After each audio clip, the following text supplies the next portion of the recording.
Call the regular council meeting. I feel like deja vu to order. All right. Roll call again. Councilmember Fuller. He's here. He's here, but he's not here. This is actually. Go back to him. Councilmember Morano. Here. Councilmember Reed. Here. Councilmember Sauber. Here. Councilmember Yaffe. Not back yet. Vice Mayor Brewer. Here. Mayor Leonard. Here. You have a quorum. Okay, very good. All right, so moving forward, we have two special presentations. I don't believe we have anyone here for the two presentations. Is that correct? Oh, we do. Okay. Oh, yes. Here, come on up. Yes. There you go. You guys have been really patient. All right, so give me 1 second.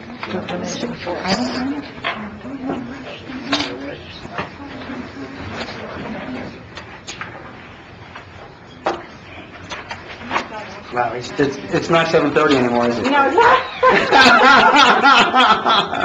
I was wondering what you guys were here for. This is, I thought it was a Dr. Miami Snapchat. I know it's late, and you know, everyone's really anxious to get home and get to bed, and we have our third meeting, but, you know, I have to admit, this is something, a cause that I think beyond any party affiliation, any issue of what you believe in, or you know, it's not about a hotel, but childhood cancer is, I mean, just the thought sends shivers. I have 3 kids, and I mean, God forbid, no one would wish this upon anybody. And when I first heard about your cause and heard about what you guys do, you know, I just have to say it's commendable.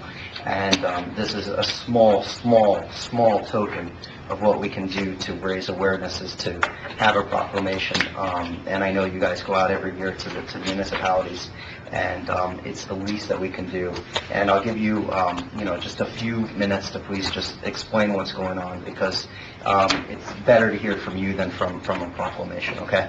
Please. September is National Childhood Cancer Awareness Month.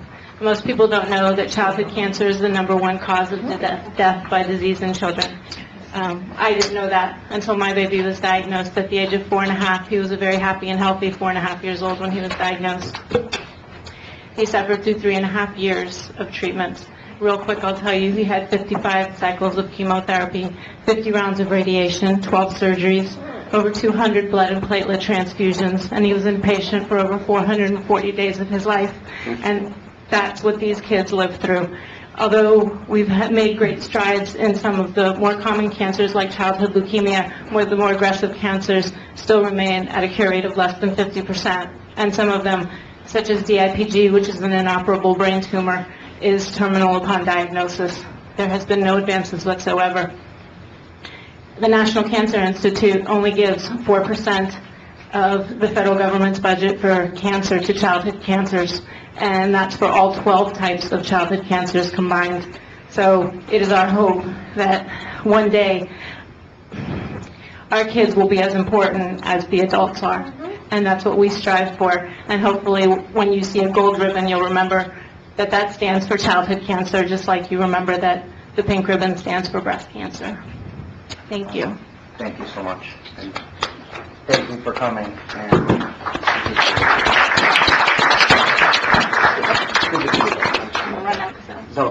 No, I understand. Okay, you want to take a picture? Yes.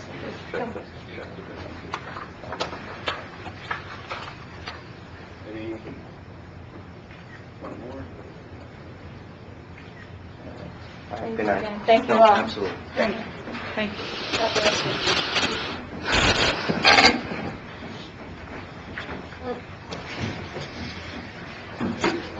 All right, there's another proclamation for Hunger Action Month, but the gentleman couldn't make it tonight, so we're gonna move back, move on. Let's see, we have also, by the way, council members Fuller and Yaffe are now here, so we have a full everybody. Request for withdrawals, deferments, future agenda items. Anyone? Hearing none. Well, on the consent agenda, I want to take out... Oh, no, we haven't gotten... And I have a, No, I was just going to pull something from the consent agenda, just tell you now. Oh, okay, yeah, sure. Okay. Number 4. Number 4, okay. Okay. Okay, I want to defer something. Number 24, it's on the entrance signage for the town causeway. I'd like to defer that. I'll be presenting my own sign to include in the package, so we're going to defer it to the next meeting. well, you have your own present... I'm going to present, or at that time, all of them will be presented. Well, I think if we're going to give another month to have you present, I think that maybe if other people want to, I think we should continue to be open, I would think, right? That's fine with me, I don't care. Anybody can present anybody. This is not a bid. No, I just mean that, you know, I just don't want someone to say that they want it. Actually, I had advertised it with a closed date. Oh, you did? Yeah, that's what I'm just saying, I think if We you will have need the to open opportunity- it up just again. keep it open. Advertise it, okay. Okay, so we'll keep it open one more month. Is that okay? All right, so hearing none, so we'll defer number 24. Okay, anything else? Hearing none. Okay. Next, council reports. I had just I'm sorry. I'm sorry, did you have council reports first, then? Oh, I'm sorry. Yeah. All right, start with you, Josh. Okay, real quick, because I'll do this fast. I attended the League of Cities annual meeting, also the 9/11 ceremony that we had. That was very well done, and I appreciate everybody who did show up. One thing I do want to mention, it did not make it on time for the agenda, but I'd like to see if we can put it on the agenda for next month. Will be a discussion about trying to change the ordinance to allow for basketball hoops outside on the street for some of the residents. I've had plenty of people talk to me about the fact that they're having their kids not be able to play on basketball hoops because it technically does violate one of our ordinances, so I'd like to have that open for discussion and potentially change that around next month. Sure. Okay, all right. And I'm also in favor of that. I had a lot of discussions over the last couple of weeks with people regarding basketball hoops, and I'd like to see that resolved. I also attended the Florida League of Cities meetings. I'm not going to get into that because of the late hour, but I thought they were very productive meetings and well worth attending. Okay, Dora? I'm sorry, Stephanie. First of all, I want to wish everybody who is celebrating the new year a happy and a healthy new year. And I want to let you know that the school has started. We will be soon bringing to the town the construction of the field. They'll be demolishing the field and rebuilding that field with better drainage. We're still, the school is still in talking stages with the principal of the school, and in 2 years, they are planning on building where the basketball court is, a new basketball court, and on top of there, 22 stations. So they will have a basketball court, and then they're also planning on putting in security cameras throughout the school, first in the elementary part of the school, and then in the junior high. The PTA is hoping to help raise that money to be able to facilitate that. And also, there is a book fair going on. It is open to the public after school because it is a closed campus school, so you may not go during the day, but you can go prior to school or you can go after school. Thank you. Okay, Doris? I've just been studying budgets and projects and the agendas. I do not go to the Florida League of City meetings. Okay, Kelly? Briefly, I too went to the annual Florida League of City meetings. It was in Orlando, and while there also I continue to attend more meetings, the committee meetings for the Urban Administration Committee, mostly the vacation rentals and the public records law changes we've been looking at.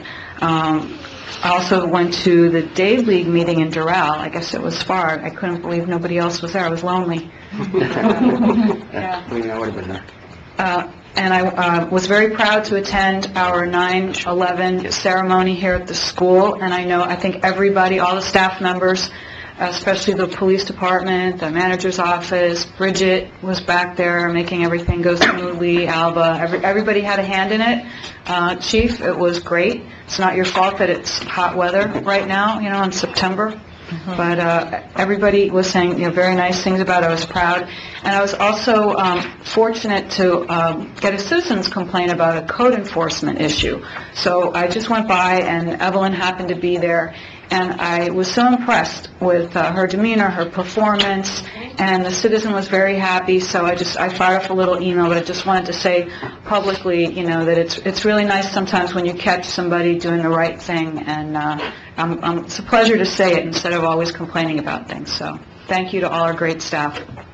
Isaac? Yeah, real quick, a couple of things. I also attended the Florida League of Cities annual convention, attended several meetings, several committee meetings that I'm on, including the advocacy committee, et cetera, et cetera. But one of the things I just wanted to touch upon was the fact that the theme of this year's Florida League of Cities convention was really focused on technology, and I got to listen to a lot of great guest speakers on technology and how important it is to maintain a good dialogue between your constituents and the government using technology. I think the more we invest in technology, the better track we're on for transparency in our government.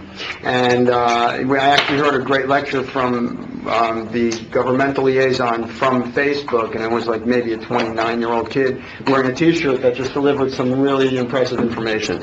So aside from that, I also attended the board meeting and the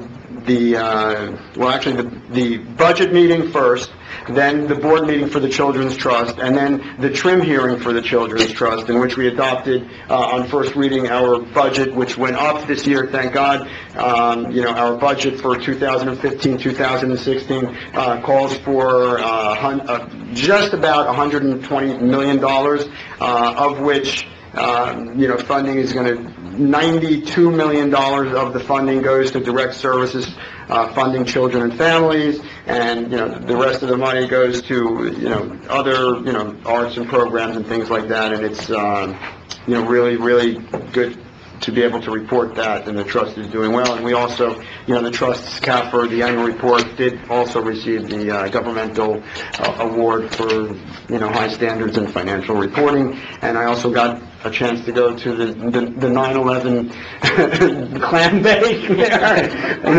In all seriousness, it was the most beautiful, touching ceremony. I was in, it was if we were in the middle of a large city. The proceedings were very, very professional. I know that both the council, the chief, and the administration did a great job in putting just the right elements together to make it a very, very meaningful and moving 9/11 memorial ceremony. So I was honored to be part of our first one. So. Yeah.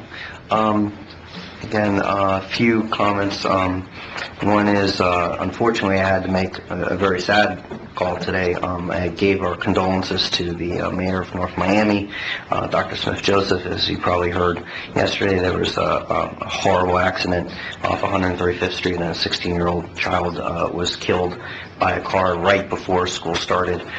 Very tragic. There's also a girl that was injured. So just to let you know, I sent our condolences to the city and to the family. Also, on a good note, Florida Trend Magazine mentioned a very nice little snippet about Bay Harbor Islands. Florida Trend is a statewide magazine. I've been reading it for years, and so I know the council got a copy of this, but I just thought it was nice to mention that we actually got some press, actually. Also, I attended the Florida League of Cities conference and also the 9/11 ceremony. I want to say thank you to Chief Hemingway. That would not have happened if it wasn't for you, what you did. Thank you so much.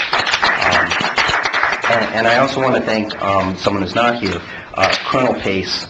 When we had originally a speaker, and the speaker couldn't come, and for there's like a 2.5-week period we were kind of sweating who are we going to get to come speak, and to get Colonel Pace to come out right at the moment where he's about to be shipped off for the next half a year was really, truly a great opportunity, and I want to thank him publicly for him to come out. That's really good. And lastly, even though that a lot of us were there, I also want to mention it because it's not, since we haven't had a meeting, a lot of people don't know that we have 4 people that work for our town that are survivors of 9/11 that were first responders, and we shouldn't forget that. So it's nice that we do a ceremony, but you got to remember these are all people, and we shouldn't forget who they are. So thank you to all those individuals too. After that, Mayor, just wanted to, I was asked to remind everybody that it's time to renew the fraud caused by annual pass, so, just a reminder out there. The bearer of great news, Right. Okay.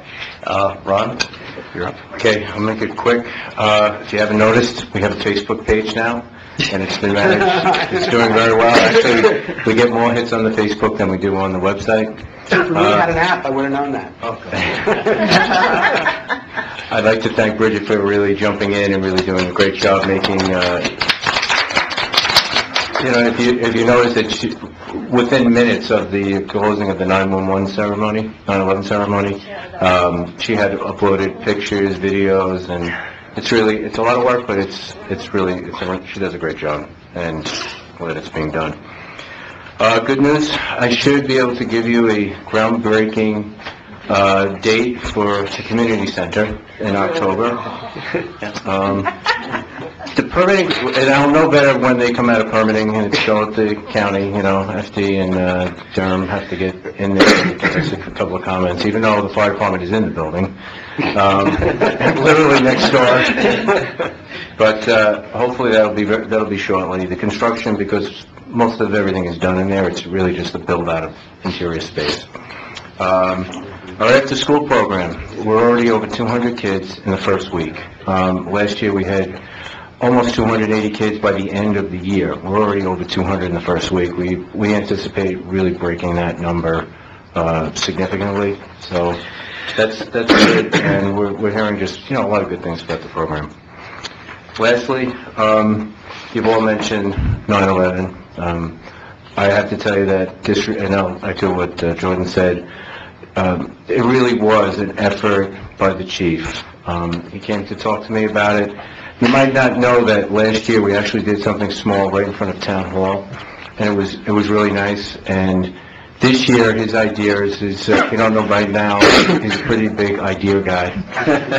And what was really nice is he included the school, and it was really like everything he does included the school, the children, the art, just getting everybody to do those, what does patriotism mean to me? Those essays, and I got to read them, and it was really a lot of fun doing that. But all those things tied in with the school really says a lot about, the town, and it really says a lot about him, and I want to thank him for doing that. And that's my report. That's great. All right, so now we have the consent agenda now. No public comment. Well, I'm sorry, public comment. No, I mean, Can we move it to the end of the meeting? we have, no, because we actually have a resolution to put it in the beginning of the meeting, so, okay. So public comment, sorry about that. Francis Newhut. Oh, that I can't.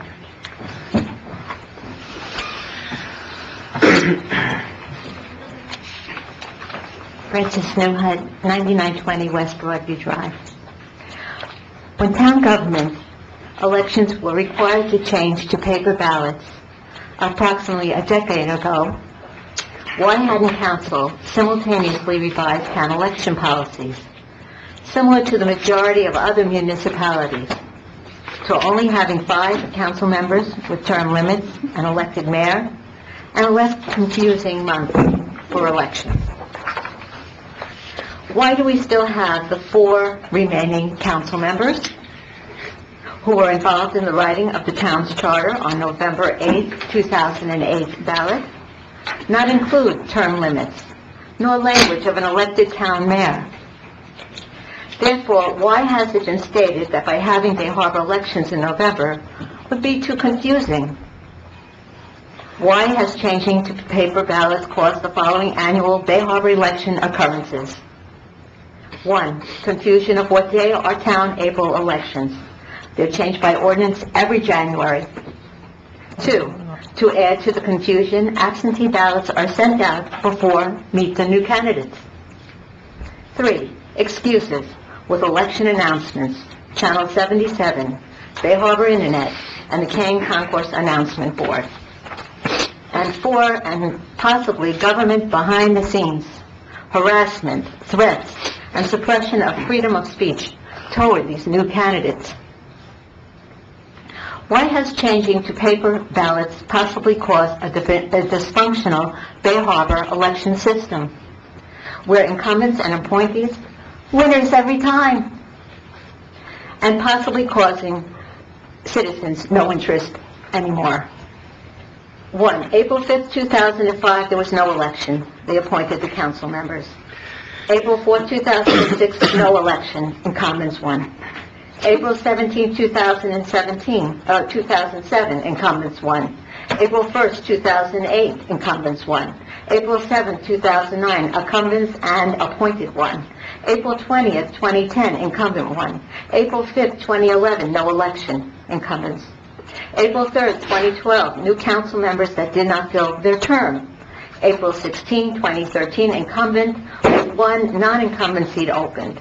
April 2014, incumbent and appointed 1. And April 21st, 2015, incumbents and with 1 non-incumbent seat opened, 1. Why do all 4 sitting council members work in North Miami, where our town manager resides and was recently appointed to help in choosing their new town attorney? Aren't they possibly aware of North Miami elections? The majority of municipalities today having term limits and elected mayor and Thank town you for your clerk comments. and 4 council members. Thank you.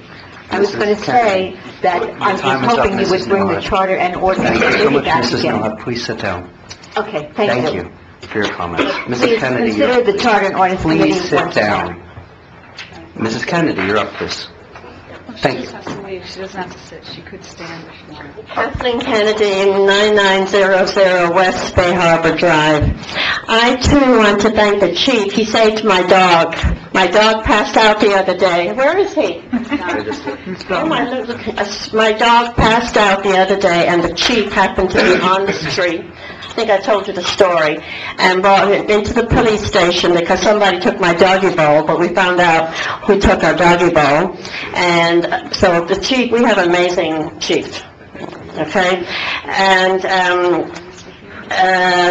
question, this lady, this little child with the cancer, does the Children's Trust give money to cancer children, Mr. Sullivan? I don't know if that's an appropriate question, but I felt so sad to... The Children's Trust directs, I would say, about 25% of our funding towards Health Connect, which is, nurses and nurses' aides inside the school system. And it's the results of having those 150 or 155 new nursing stations has led to the detection. I usually don't answer questions in the middle, but I'm sorry. Has led to the detection of many childhood diseases that would otherwise go unchecked or undiagnosed and lead to worse things. So, it's too bad, because, that was a sad story. And I very rarely give Jordan Leonard a compliment, but I have one for you today, Jordan. I was very touched by your newsletter. Thank you. The September, and I know it comes personal, and also my daughter, who's now colonel at West Point, I've seen a lot of her soldiers come home from the war, PTSD, and some of them suicide, and she has to leave home to go and talk to their families. I was very touched by that, Jordan, and if we ever do something in the town, I think we should make this mental illness and this a priority. So I was very touched by that, Jordan. Okay? Thank you. Next, we have John Warsick. Mr. Compliments. Oh, you told me outside.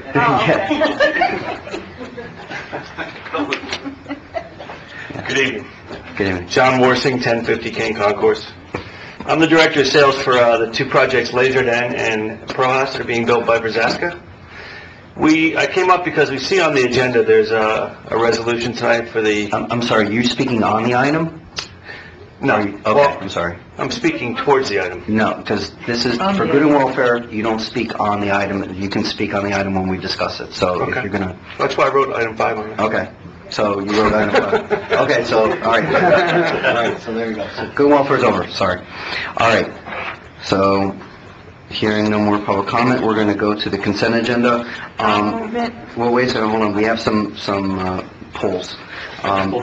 Yeah, but Doris also pulled numbers 3, 4, 5, and 6. So really, we're approving 7 and 8. So can I get a motion for 7 and 8? I'll make a motion for 7 and 8. Okay, can I have a second? All right, all those in, we need a poll vote, so, see, let's get them in a poll vote.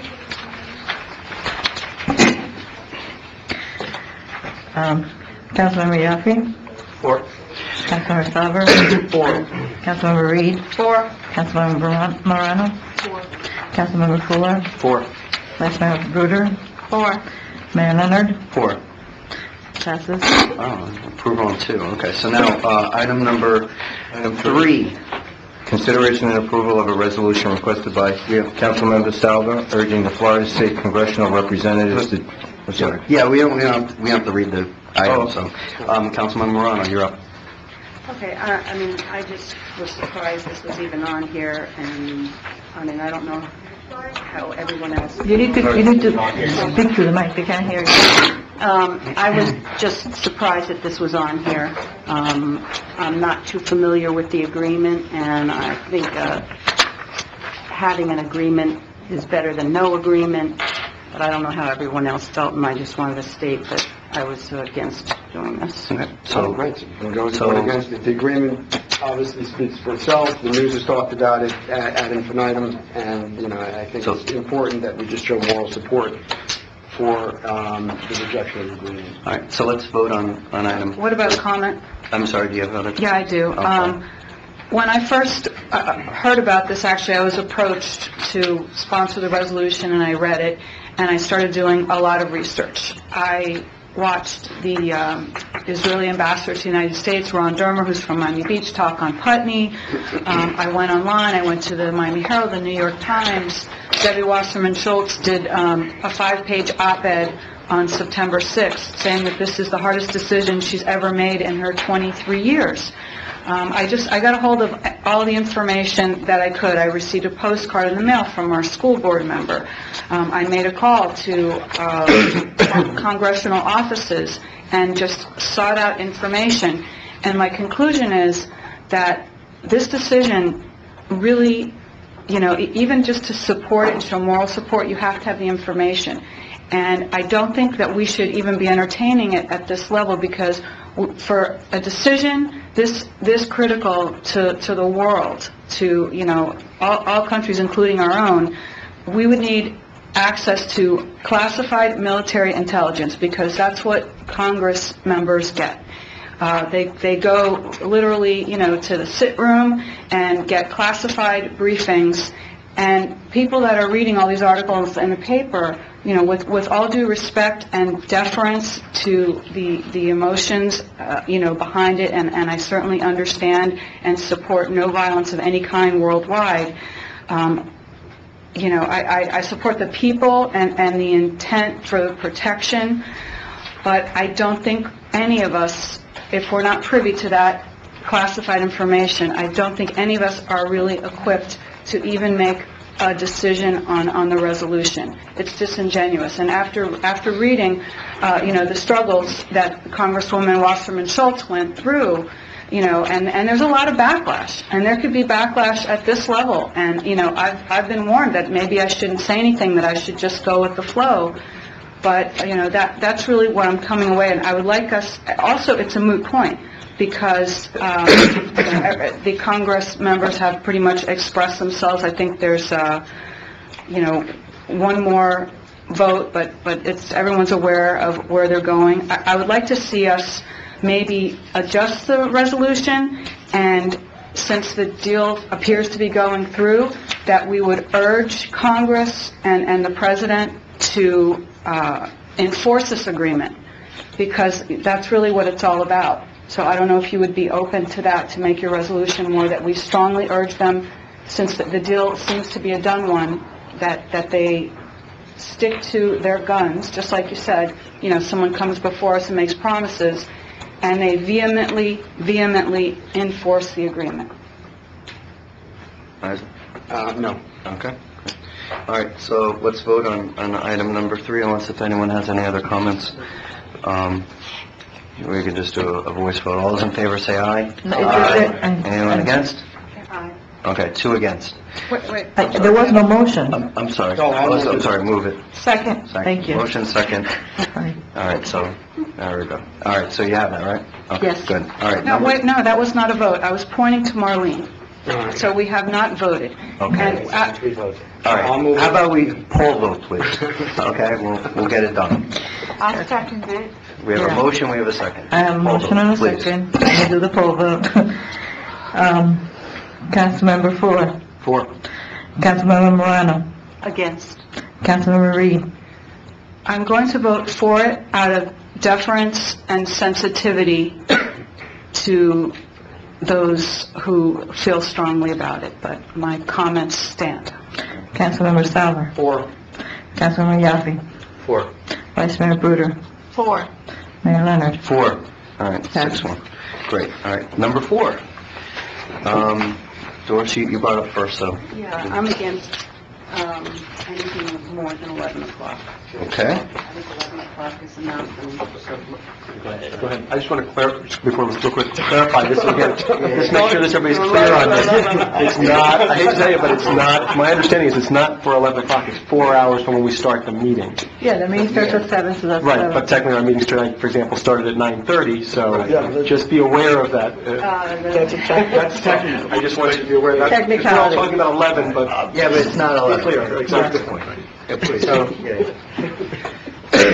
When I sponsored this I don't know if it was a resolution originally, but, a couple of months ago, earlier in the year, to have our meetings end at 11 o'clock, I thought that was a good thing, because too many of our meetings were going to 12, 12:30, and even 1 o'clock or later.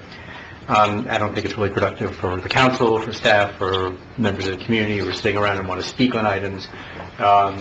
Somebody told me that they were recently at a meeting in North Miami. I think they went till 4 o'clock in the morning. I mean, I think that's just really abusive. So I wasn't aware when I brought this up a number of months ago that we would not be permitted to go beyond 11 p.m., even if the council wanted to, I guess because of the way the resolution was worded at the time. So I don't have an objection to going a little bit beyond 11 o'clock if it's necessary to get to 1 or 2 important items. But in other words, I would want to limit it, that we wouldn't go beyond 11:30 if there were certain items that we didn't get to that absolutely had to be, discussed or voted on, at that particular meeting, but I would limit it to 11:30.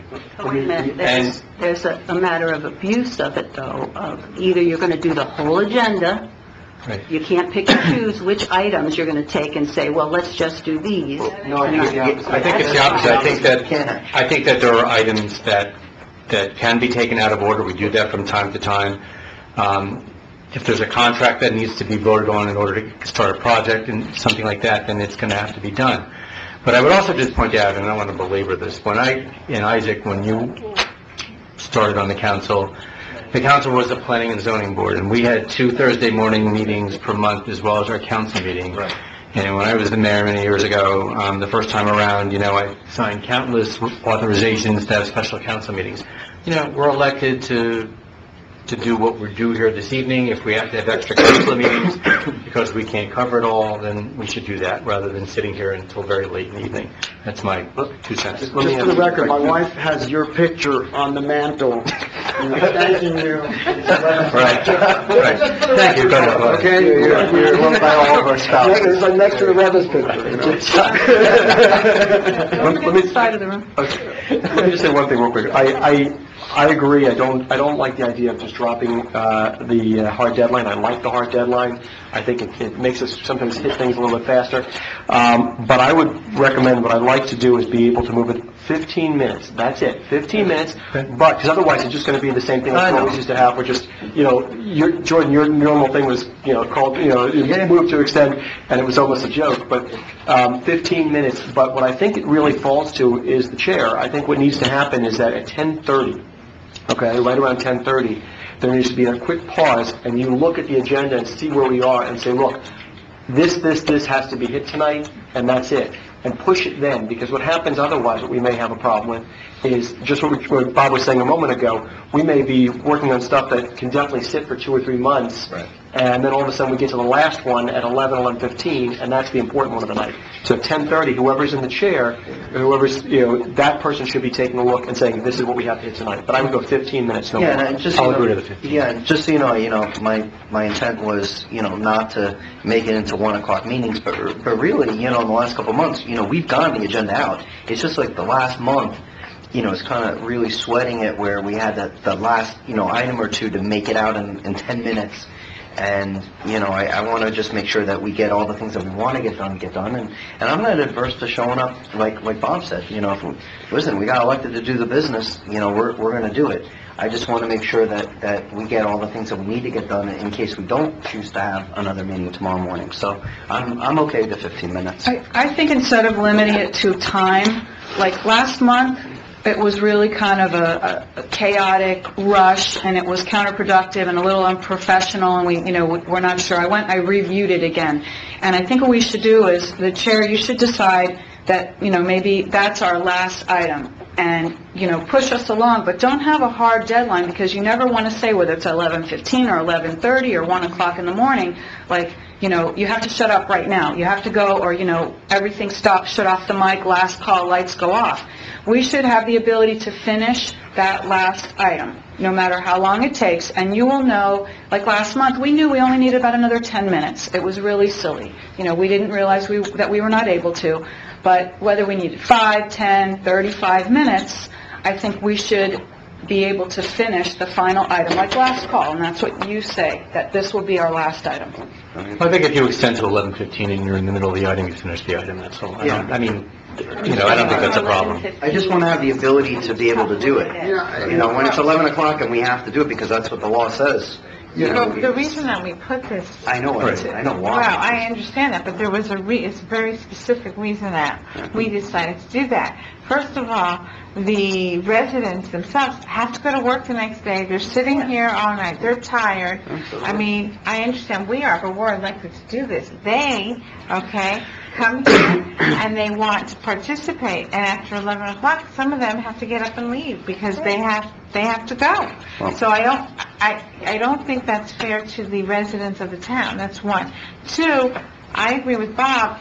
If you're in your last item and you need an extra 15 minutes, fine. But if we do it in open end, we will again be back to where we started. And the reason we changed it was for specifically that reason, to hold ourselves to a timetable that's reasonable and reasonable for our residents also. So an extra 15 minutes, or to finish the final item. Absolutely. How about finish the final item? Finish the item that's in progress. progress. There we go. Not to start. And I think, you know what, you as the mayor need to give some deference to people, to professionals that are here, that are presenting as well, because I know that I've seen, we've sat through meetings where we've talked about, different items and had attorneys sitting in the crowd for 4 hours at a clip, at the expense of, somebody, obviously, and we never get, to their items, or we get to their items very, very late in the evening, and,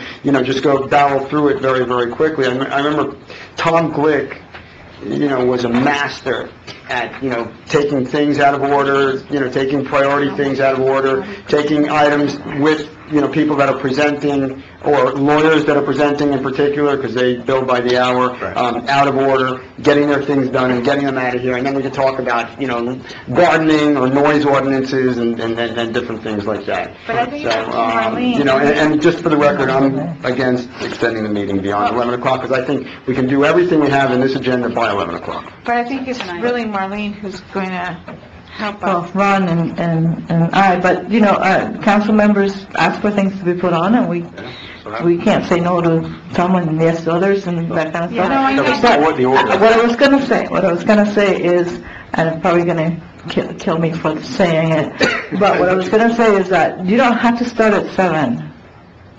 Okay, you can start at 6:30. A lot of other municipalities do it. You get an extra half hour.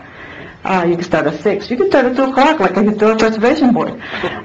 All I'm saying is, there's no law that says that you have to start at 7. So maybe you should, But also, 6:30, and you gain a half an hour. But I also think, Ron, that when you put this agenda together, that if there's going to be people out there who are coming, attorneys or contractors, whatever, and you guys, you place the items in an order. So I'll be happy to try to do that. I mean, we have somebody here tonight, that's one of my items, the council's, that's here tonight.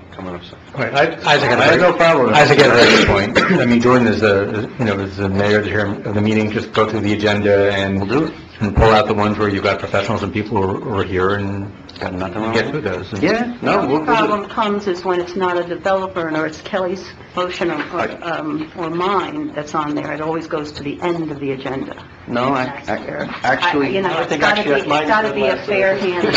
I think mine, it's right there next to it, so. It kind of gets put in the order. Can we get, question. yeah, but we'll just amend it to say, to continue the last item, so out of respect to whoever has the last item. That was the motion. No. All right, so then I like that one. So whatever's being discussed at 11 o'clock can be finished. To finish That's the end of it. That's Okay. okay. prior to 11. Prior to The one that- the If one- it's in progress at 11 o'clock, you don't Right. shut off the You don't mic cut at off the 11 mic. o'clock. You finish the item. I reluctantly support that. Okay, all right, can we, All right. all in favor? I have to second it. I second it. All those in favor? Aye. Anyone against? Okay, Aye, good. aye. It's good consensus. All right, number 5. Doris, you're up. That's me. I know that the price for TDR is $62,500, and Yep. I would like to see it at $65,000. Not $62,500. We should start putting our prices up. How did you come up with the Down 65? The appraisal price, 65 should be the waterfront. And that's what the report said, so you don't agree with the report. We- 65. All right, we do have a public comment now. Mr. Worsing, you're up for number 5. Sorry about that. Come on up. John Worsing, 1015 Concourse. I'm the Director of Sales for both Les Jardins and Pearl House, which Brazaska is building. We agree and we understand that the resolution to raise the TDR values is a great idea for the island. What we're asking is, we applied for ours in August, and Albert did send me an email at the first week of September advising us that tonight they will be voting on changing the value of it. So we did pay the fee, we did apply. We'd ask that you consider that there has to be a line drawn somewhere, that we would be the last ones at the old value, and that moving forward, the new value be put in place as of tonight. Thanks. Everyone say yes. That's all. I think that's fair. Frank? This is in the other Did direction. you hear what the gentleman requested? No, I'm sorry, I was talking to the chief. He's saying, he's requesting of us That we basically grandfather in, the requests that are on the agenda tonight, at the old rate, and then adopt this rate to be effective starting next meeting. It's subject to your, however you want to move the agenda along. However, I will remind you that we've had many instances in which on the consent agenda or early in the evening, you've considered the rates, and thereafter, I can think of 2 or 3 instances, which the very next item was the TDR sale, and in all instances, we've applied the new rate. So, you can do it any way you want going forward, however, I think it should be consistently done. Can I have a motion for number 5, please? I'll make a motion As is? as is. Okay, second? Do I have a second? We're going with the 62.5. Well, quick question. Do we have the ability to sort of negotiate this? This is a guideline. We got these Right, we're not appraisals, married but to the we're not appraisal married number. to We're not it. Married to it. Well, I mean, it does make sense, maybe to round it off. 65. My only hesitation, that's my opinion, is that I don't think we've ever actually changed the number from what the actual report was. So, and I think that would be consistent, that in all the years that we've asked for the reports, we're paying money for a professional to come up with the number. For us, for the first time ever to say, well, yeah, the guy wrote, a 50-page report, but I think it should be this, sets a bad precedent. We're developing a lot of experience, just like with the contracts, like we started with one contract and we changed it because we're learning a lot as we go through the TDR process. So maybe this is something that we're seeing, that we started at $20,000. Well, actually, we started maybe at $60,000 back in 2007, right? 67? Yeah, it was high. And so now, we've seen the market fluctuation, so I think we could do it and not be disingenuous. Just like a house, you get an appraisal, but that doesn't mean you sell the house for that amount. You sell it for what you can get. I understand what you're saying, I just don't agree with it, but there is a motion. Is there a second? Wait, her motion's at 62.5? No, her motion is as is, yes, 65, which is that with the appraisal. Do you have a second to that? There's a work for non-work. Right, that's it. Not 65, it's for the non-work monies as well. Is that yes? Yeah, I'll second. Okay, great. So, all those in favor say aye. Aye. Anyone against? Okay, all right. So, unanimous, great. So now, the last item, Councilmember Morano, you're up again. Well, again, I think projects should be at 62.5. I'm sorry, item number 6, please. Which one? You pulled item number 6, the interlocal agreement between the town and Metro-Dade County. Police Department. There was I wanted a clarification on something, and maybe Ron can answer it for me.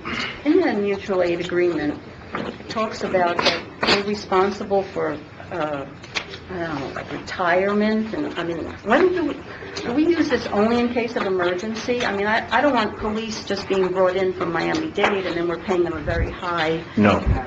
Actually, this is a very common thing. It's used throughout Florida.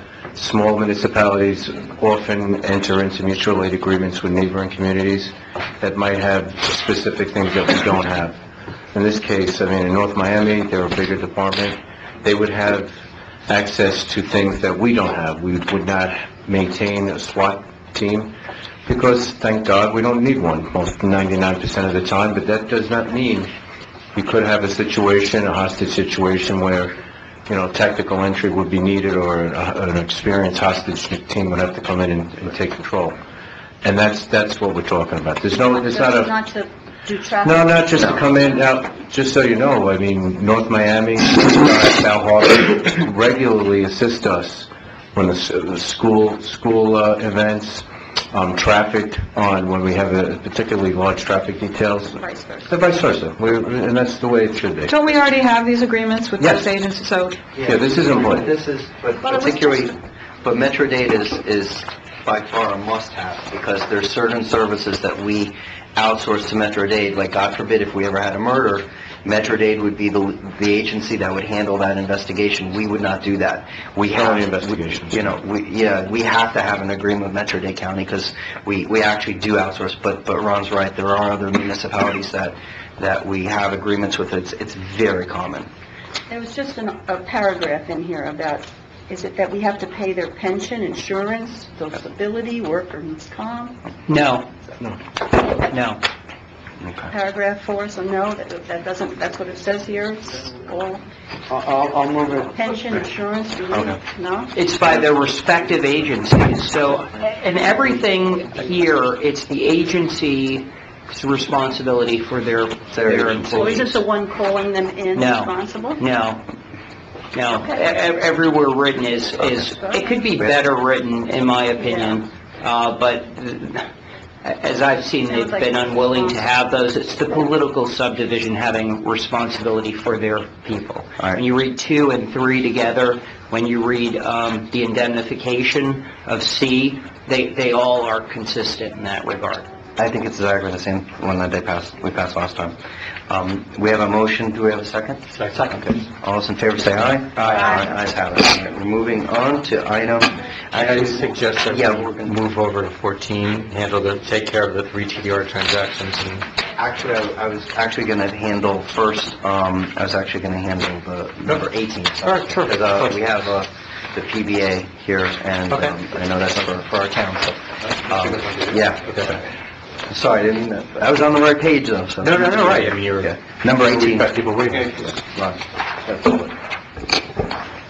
Item 18, consideration and approval of the 2014 to 2017 collective bargaining agreement between the Town of Bay Harbor Islands and the Police and Miami-Dade County PBA. You have a copy in front of you. Basically, the highlights, which I've probably spoke to everybody about, and it's in my opinion, a fair contract. It's a good contract. We were asking for some things that was important to us. The police department was asking some things that were important to them. And I think we got there. And it's like any negotiation that I've ever had with them, it's always professional. It can be lengthy because just the way negotiations are. We were interested, quite frankly, in a 3-year contract and a 12-hour... The ability to have a 12-hour work schedule, that was important to us. Also, the creation of a corporal rank that's appointed, it's not a tested position. It can be appointed by the chief, it can be taken away by the chief. That said, there was a lot of things the police department wanted. I said the police department, the rank and file. Take-home program of vehicles was important to them, and I know it's been something that we've talked about certainly since I've been here. The officers will have to pay some stipend for gas, depending on where they live from the town, however far that is. Officers with 20 years of service, and they retire, they'll get their gun and shield. That's really not a cost if you look at what a gun costs and average it out over 20 years. As far as salary, you can see the police officers would make 1% per year for 3 years, which is, in my opinion, low, but match that with the car, I think it's fair. And the sergeants and lieutenants were slightly higher, 2% a year, and I've always tried to make the lieutenants and sergeants, I've always been asked to do it, but it usually comes out at the very end to make a little break between the sergeants and lieutenants from the police officers to give more incentive to those to make the jump or make the effort to become a promoted officer. The pension multiplier was a big one, from 3.25 to 3.50. However, we have the 185 monies that come into our town, and by allowing us to use that towards the pension, it's basically an offset, which is a good thing. So it's a cost to us, basically. Longevity, if you make it long enough, most police departments, and certainly from New York, my experience, it's on 5-year intervals after you hit 10 years. And in our case, we add one for 20 and then add another for 30. It impacts us that we have one officer at 30, and Lou Miller just crossed his 20th year. So it would be 2 officers. The comp bank, their officers are always concerned about taking time off or having the time available for them if they need it. Again, that's really a minor issue. And the three last things was, we've talked about this, they've always asked for a drop program. I've never been opposed to it, but we will, this agreement will allow us to create a committee to work it out that it's a cost-neutral event for the town, and to encourage officers who want to leave and retire to do so. Medical stipend, it's a very minor increase to the town, from $350 to $375. When an officer retires, they get $350 a month until they reach the age of 62, where they qualify for Medicare. At that time, the $350 stops. They asked for an increase, and we agreed to go up $25. And lastly, military and police service buyback. That's not uncommon. Officers and people who serve in the military would allow them to buy back up to 4 years of service at their cost. So whatever the actuarial study said that they needed to pay into the system to make it work, they would have to front that money. I'll move it. Great, can I have a second? Second. Okay, a motion and a second. Any discussion? Yes. Ron, I know that you save us a lot of money by not using a labor attorney throughout the whole process like a lot of agencies do because of your experience. But do you have a labor attorney look at them at the end? Oh, absolutely. I don't have Brett Schneider from Weiss to sit with me, but I do confer with him over the course of the negotiation, usually on technical questions. I confer with him. I confer with Chuck Carr, our actuarial guy, and Alan extensively on cost and what is this going to hit, how it's going to hit us in the pocketbook. So I do that. When you're drafting the final language, that'll be drafted by Brent, and then the PBA attorney will come to an agreement. But what we reflect here will be reflected in the language. Okay, and also, do you know what the tally was, the vote? Because the officers have voted on this agreement, right? I think it's 13-6. I could be wrong. Chief, do you know? Was it 13-6? Sounds close. Close to that. That's good. That's good. Yeah, 13 in favor, because they have to vote to ratify it before it comes to us. And then the 12-hour shift plan, there are a couple of varieties. I think they call it one like the Bal Harbor Indian Creek Way or the Surfside Sunny Isles method. I think, it involves a weekend and whether it's equal. Can you... We actually, when this was being discussed, we offered to them to pick a model that they liked, and then we would see how it worked. And it came down to the Surfside model or the Bal Harbor model, and everybody kind of leaned toward the Bal Harbor model, so either one was fine. We're going to start with that today, then? Yeah. Okay, that seems to be the consensus. Seems to be good. Just the one thing, when you talk to the labor attorney, if you could go over the comp leave, because saying that it can't be used for pension calculations. That's stipulated. Yeah, we don't use it. Yeah, but I think, if you could just put that out to him, because there are some circumstances when it becomes compensable. So that might be an issue, but very good job on this. Thank you. All right, any other comments? Yes, I have comments. Sure. I am against them having take-home cars. I think that's a great expense to the town. I know we already have take-home cars, but that's a sore spot with me, just to keep up with repairs and all the things. I see all the expenses that we have for the cars we have right now, between leasing, insurance, and everything else. Okay, that's all right. I would like to say for the record that if this does pass tonight, that this will be, I believe, the first time that we've actually had an agreement where it's not just multi-year, but we're actually not already behind the moment we passed it. And so I have to tell you, Ron, thank you, because you... What's that? It's great for me, too. Because when I first got on this council, this was like the bucket list, one of the bucket list items. Could we get a PVA agreement where when we pass it, we're not already, talking about what we're going to do for the current year? So thank you so much, Ron, on this. I know this wasn't easy. In fairness to the PVA, over the last couple of years, we always tried for the multi-year, but because the economy turned so bad, I know. There really wasn't something we could really deal with. So. No, I know. Listen, I've been on your side. I've negotiated PVA contracts before, so it's, Isn't this slightly retroactive, right? Yeah, I mean, it is, it's back but it's the when... first time that when you pass it, we're not behind. More than 3 years past it. We still haven't passed the first year mark. Yeah, so we have a motion, right? Yeah. Do we have a second? Okay, can we, all those in favor say, actually, no, I'm sorry, let's poll vote it. I'm sorry, because I know we're gonna get that, so let's poll vote it, please.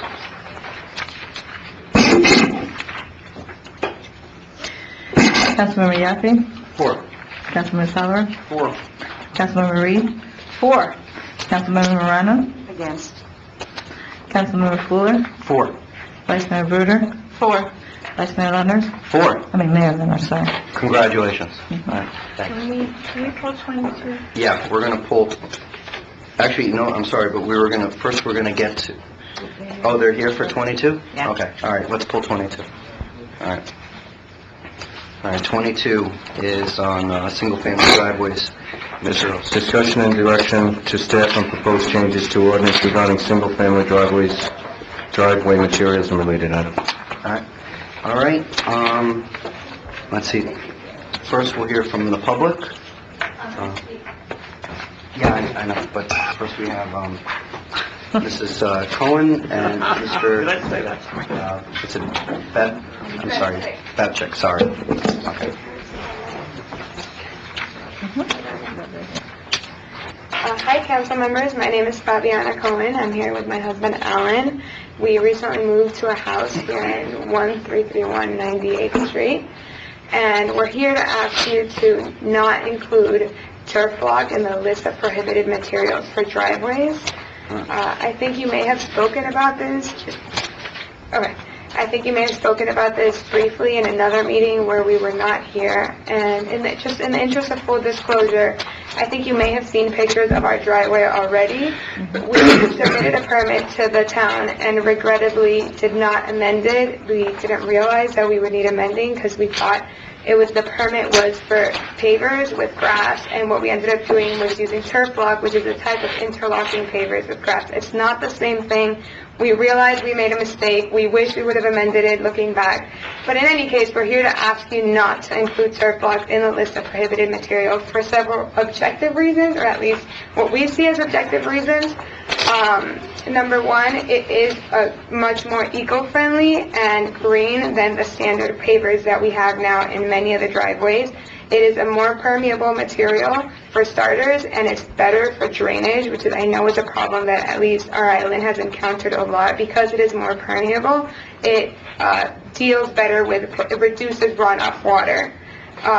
Secondly, it is, what we believe is, we know that you're concerned with driveways being either too grassy, too lush, or too on the concrete side. This is like it's a balance between concrete and grass. It's literally 50%. I think the pictures you saw of ours were very grassy because we had just installed it, and you need to let the grass grow. But if your concern is that it's going to look too much as grass, I think that was one of the concerns, that you're parking on grass. It looks like you're parking on grass. I mean, there is a provision in the code that requires the grass to be maintained, and it's something that could be, it's something along the lines of if we allow turf block. Wow, that was very short. Yeah. Can I have 2 minutes? Yes. Yeah, you get your time. Sorry. 3 minutes. Fabiana, do you have pictures of Yeah, I this? do have pictures. I want to see this. And I also wanted to briefly add, we went around, and I think this is the most valid reason maybe to not include it in the prohibited list. We went around the island to the constituencies, to Bay Harbor residents, and asked them, we showed them these pictures you're seeing, we discussed the issue that we were having, we went around, we collected close 29 signatures, so close to 30 signatures of people agreeing with us, and just we respectfully ask that for these reasons you not include it in the prohibited list.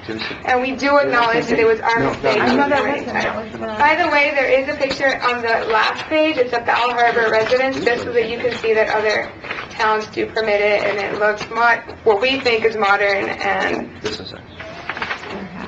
Yeah, I know that house.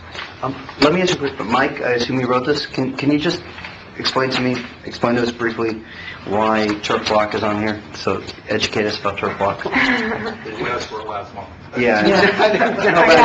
But I mean explain specifically turf block. So I don't remember the conversation that referenced turf block, quote unquote. So. Good evening. For the record, Mike Miller, town planner. Yeah, we got into this conversation last month about some of the material, and we pointed out some of these installations that were not specified in the code, and what I heard was comments from several council members that said that they thought it didn't look, quality, and it wasn't maintained and so forth. So I put it into the draft ordinance.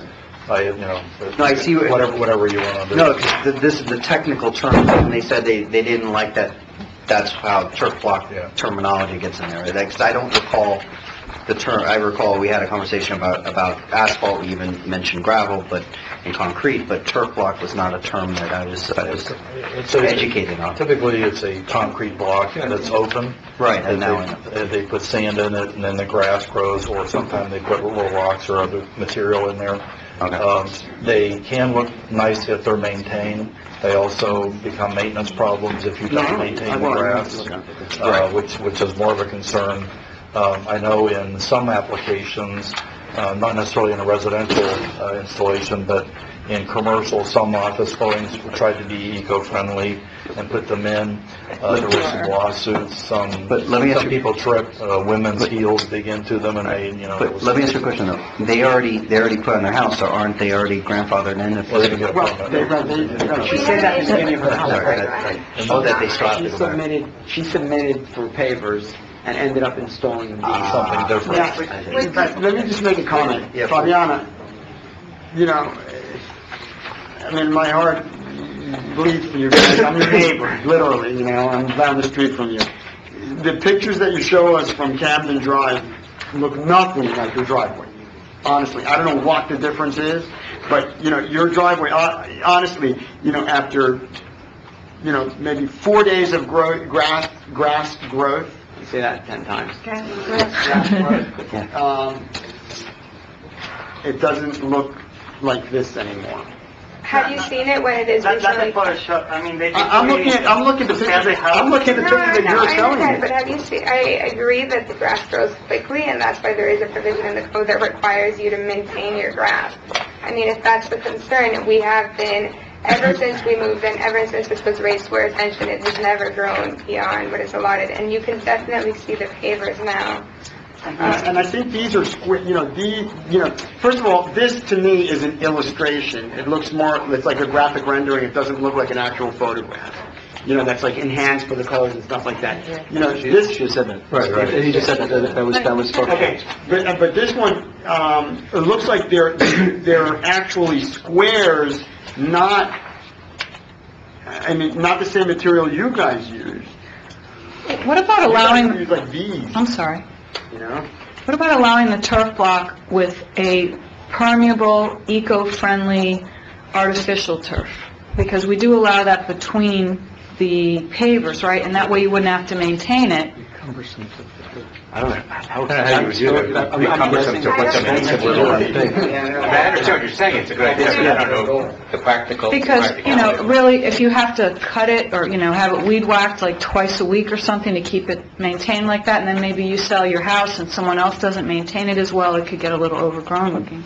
Is it possible to allow, I don't know how the regulation, I don't know honestly how passing these regulations work. Is it possible to allow it, but add a provision that specifically requires for people who have surplus to have maintenance or gardening once a week or something along those lines? Let me just ask a question though. So they asked for one item, for one type of material, and they got a different material. Are they being prevented from closing out a permit or anything? Because this that's okay. Because this is going to take 3 months. That's why. So this isn't like the final decision. So this is discussion, and then you have 2 more hearings. So we're talking about the end of the year. Well, if you don't prohibit it, then they can finish their permit. But it's not prohibited. It's not prohibited now, though. No, it's not. But that's why we came to you, because it's not allowed either. At the last meeting, and it was a change in the permit, and, I've met with them, and very nice people, but we discovered the code, and then we discovered that they changed the material. Typically, Jordan, if you made a change in your plans, whatever it is, whether it's single-family, commercial, whatever it is, you go back to planning and zoning for modified approval. Right. And, well, in this case, it would be... Or it could be administrative. Administrative. Right. But we wanted guidance from the council, because this was a new material that we hadn't used in town for driveways. Who brought the pictures? Did staff bring the pictures to us, like this driveway and that driveway and their driveway? Yes. Right. But here, but stuff, it kind of came to everybody's attention, because when you drive past it, it looked like they were parking on the lawn. Right, exactly. And the reason it looked like it was early on, which is when we just installed it, so we were letting the grass, you need to let the grass take before you can start cutting it off, which is way past that. We invite everyone to come by our house tomorrow, see how it looks. Why don't we do this? Because this is a discussion item. Why don't we, we can defer it a month. Actually, or we can just put it for next month. From doing it right now, they're doing everything right now. No, we're not approving it. You're not approving it. Because we want to know. If we're not knocking it off, if we're not doing this for a couple months, That's what I'm saying, they can fit it in under the wire potentially. that's what I was thinking, but they can't. Why don't we do this? Why don't we defer it 1 month and see if maybe we can come to a resolution, and if not, then, comes back again. So, Just to make guidance for the next meeting, we got support from 30 neighbors.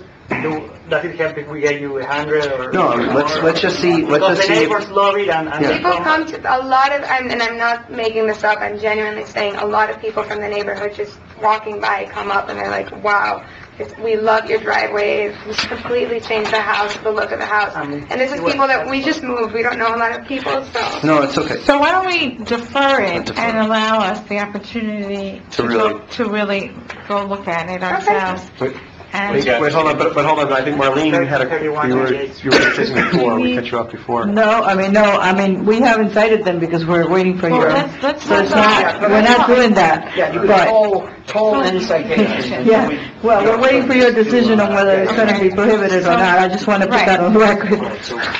Okay, so we're gonna defer it for this month, and you're probably gonna have a few conversations Can you between take now your and own then. pictures? So we should come back on it, there's gonna be another meeting and we should come back. Yeah, when it comes back. If it's not resolved. Okay. We'll sort of cite you in the meantime, that's the key. Yeah, you're not gonna get cited, and so let's try to, One way or another, it's going to come back in our October council meeting. I'm not sure whether it'll That'll be be- included, not included, but Okay, Our next so item we'll is look in out for October. it. Okay, thank you so much. Good night. Tuesday, the 13th. Usually it's on a Monday, but because of the holiday, that'll be October 13th. Okay, thank you so much. Good night. Okay, thank you. All right, good night. Jordan, can I mention something to consider? Our new schedule, you might want to do that 10:30, look down your agenda to take a look. But you said it's full. No, when we changed it, when we voted actually as of 11 o'clock. The old one was for 4 hours, but what we voted for was 11 o'clock with being done, and with the last one, whatever was active. So I was just thinking that's how we voted, so. Is that true, Frank? So If we go back to the reading, that was the problem. Is it 4 hours from the beginning of the meeting, or is it 11 o'clock? 4 hours from the beginning of the meeting, let me just double. But I don't think that's, but the recording, if you look back at the recording of what we did, I don't mind either way, but let's be correct, so we don't have a problem later on. When we had our discussion up here, what the motion was, if I remember correctly, was for 11, actually the person said 11 o'clock. Yes, you did, and that was assuming the meeting started at 7. This is an unusual I meeting. thought Right, I it was understand, but we just don't want to have a problem later on, technically. So what's the ruling, 4 hours? 4 hours. Yeah, okay, so what's the time, so I know? What's the time that the meeting? we started our council meeting at 9:30. We're going to sit here for 4 hours. 9:25. 9:25, okay, there you go. Appropriate. All right, all right, so next item. I would like to give you a different date. I'm sorry? Even though I agree with you, I think it will actually extend 11. That we deferred? It's going to come back next month. I think it was the 11 is what we verbally We voted. want to speak on it. Yeah, we deferred it. We deferred the item, there's nothing to speak about. 9. We deferred it after they spoke, Mrs. Newhart. No, it's what the council chose. Okay, moving on to the next one. Yeah, I'm sorry. All right, the last thing out of order, let's take the TDRs, because I know that they're for that. Jordan, I do have O'Leary and Associates here O'Leary, for the landscaping. but that was deferred. No, Landscaping, I'm sorry, that wasn't deferred, I'm so sorry. It wasn't, I'm You're sorry. right, that wasn't deferred. Okay, so let's do O'Leary then. Okay, all right, Item 23. yeah. It was a discussion and many months ago concerning landscaping, and I was asked to get an opinion and maybe some recommendations on how to spruce things up in the town. So I had Kathy, and her dad, Bill O'Leary, from their firm, who helped us before. He would have been here today, but he's celebrating being a great-granddad. Oh, gosh. Anyway, they're submitting some designs, and they'll just go over them with us right now. All right. Technical difficulty here. You got that? No, I can do the... You go slideshow slide. Okay. I mean, we have a copy of it, so you can Okay, start. let me do that. Okay, yeah. Good evening, Mayor, Vice Mayor, council members. Promise to get you out of here way before 11 o'clock tonight. We were given a couple tasks by the town manager, one being to take a look at the condition and evaluate the condition of the understory vegetation on Kane Concourse, and also do a couple concepts for the street corners. And, yes, let me see if Design? Yeah, we already have the... Okay, I'm sure for everybody else. Your left. Oh, okay. Oh. Here we go. So on Kane Concourse, we took a look at all of the existing vegetation, and most of the vegetation, understory vegetation, is in good condition. But there are a few species that we would recommend that you take a look at replacing. One being the existing gold mound, and another being the Indian hawthorn. We work in several of the cities adjacent to Bay Harbor, and we have problems with the same species, and we have recommended the same thing. This is a before picture looking east at Bay Harbor Terrace. On Kane Concourse, we have Indian hawthorn and the bullnose. You can see it gets chlorotic, it gets disease. In our alkaline soils, it does not do well in South Florida. And we are proposing that we replace it with a ground cover called Arriva Red Velvet, which is the purple type ground cover at the bullnose for visual interest, as well as a green island ficus. This Arriva has been used in the city of Coral Gables, actually in the medians on US 1 with a very high traffic, and it has done quite well over the past 2 to 3 years. This is a existing condition looking southeast toward East Bay Harbor Drive, where you've got a Duranta, the gold mound Duranta. It gets whitefly, it gets scale, and it is just high maintenance understory vegetation. And we are proposing again to for some visual interest, introduce the Arriva Red Velvet as well as the Green Island Ficus. You have the gold mound in some of your medians as well as the street corners. So those were the two species that we recommend that you consider replacing. Can I just ask you a quick question about the purple stuff? I mean, both of these pictures, it looks a little scraggly, right? I personally don't like that at all. You can maintain it. I don't like it. I'm just telling you, Okay. it's just my opinion. No, not professional or anything else. I just don't like it. I wouldn't take out what we have to put that in there. No, and let me actually add on. We don't mean to interrupt, but I mean, I want to try and, considering the hour, I want to try and get to the point on some of these things. What I had requested, what I wanted out of this was not, and I was very, very clear, I thought, was not something to look at all just street corners. And I was upset when I saw the thing where it simply says, designed for street corners. In fact, I think multiple times, and you were here, but I had said, I want to make sure this is not just for street corners. This is for the streets, this is for bulbouts, this is for everything up and down in the East Island. I want to focus on the East Island. And what I'm seeing from the presentation here is it's a change of a couple plants in Kane Concourse, and pretty much making the corners in the East Island look a little bit like the West. That was not the intent here. The intent was what else we could do as far as a plan, and not just picking a couple plants, but a plan on how to beautify the East Island, and in addition to that, what we could do to encourage, by using what we have here, to encourage any kind of formula, and this is what I would ask staff to do, formula to try and encourage the developers as they develop, because so many things are being redone right now, to develop in something in conformity with our new plan for design for the East Island. And what I'm seeing here is, I looked through everything, I read through all of it, I looked at the pictures, and some of the stuff looks nice, but it looks very similar to what we have, and a couple different variations. You're telling me, and also when you said now that the Duranta was the wrong plant, my first thought is, who put it there? Why I don't think Duranta is the wrong plant. I think it's just being pointed out that it's a high maintenance plant. Okay, but I'm saying that then that was the wrong choice there, but beforehand if it's a high maintenance plan, but my point is, I want to see some kind of plan that we can do to try and beautify the East Island. We spent a lot of money on the west, to try and do something on the east a little bit right now, and I want to see what we can do for the streets, how we're going to approach developers, and what kind of incentives we can offer, if they'll can stop using so many palm trees and actually try and make it look, a little bit more lush and a little more beautiful up and down the streets. And none of that, unfortunately, was in this plan. Now, I don't know if that's the instructions you were given or not, but that's absent here. And when you and I spoke earlier today, Ron, one of the things I told you is I didn't see much difference in some of these designs. I don't, we have a certain amount of money that we're going to spend on this, hopefully.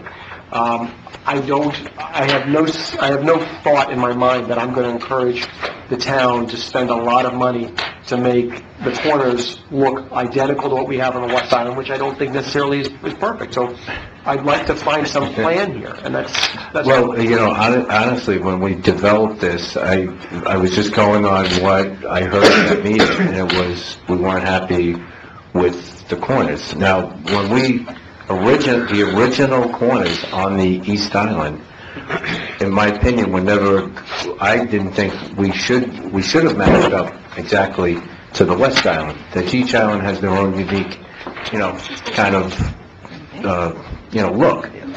And we did go out and we did spend some time, and I know Brickman did some modifications. We took out the jasmine, we took out a lot of plants, not to make it exactly like the West Island, but to kind of get it close. And it was almost on a corner-to-corner basis, because a lot of that infrastructure, the mature trees and bushes were in great shape, and it would be terrible to take them out.